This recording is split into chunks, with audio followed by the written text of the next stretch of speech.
நேத்து டிமார்ட் போயிருந்தோம். கொஞ்சம் குரோசரீஸ்லாம் இல்ல அப்படின்னு வாங்கலாம் அப்படின்னு போயிருந்தோம்.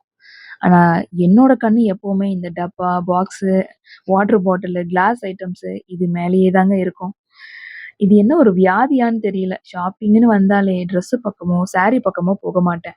இது போல கண்டெய்னர்ஸ், டப்பா, கிளாஸ் ஐட்டம்ஸ்லாம் பார்த்தா, மனசு அவ்ளோ சந்தோஷமாயிடுது.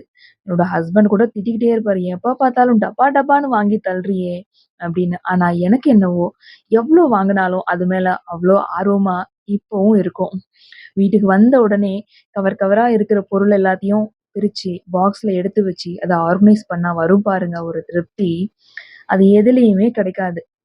வீட்ட சுத்தமா வச்சுக்கிறது, கிராசரிஸ் ஐட்டம்ஸ் எல்லாத்தையும் நீட்டா பாக்ஸ்ல அரேஞ்ச் பண்ணி வைக்கிறது, பெட்ஷீட் எல்லாம் மடிச்சு வைக்கிறது, இதெல்லாம் சாதாரணமான ஒரு வீட்டு வேலைகள் தான். ஆனா, அத பண்ணும்போது நம்ம மூளையே ஒரு ஆர்கனைஸ்டா இருக்கிறது போல எனக்கு தோணும். எனக்கு மட்டும் தான் இப்படி தோணுதா? இல்ல எல்லாருக்கும் அப்படிதான் தோணுமான்னு எனக்கு தெரியல. ஜாப்பனீஸ் பீப்பிள் கூட மனச காமா, நிதானமா வச்சுக்கிறதுக்காக எல்லாத்தையும் ஒரு ஒழுங்கு முறையில ஃபாலோ பண்ணுவாங்களாம். இத இப்பதான் ரீசென்ட்டா நான் படிச்சிருந்தேன்.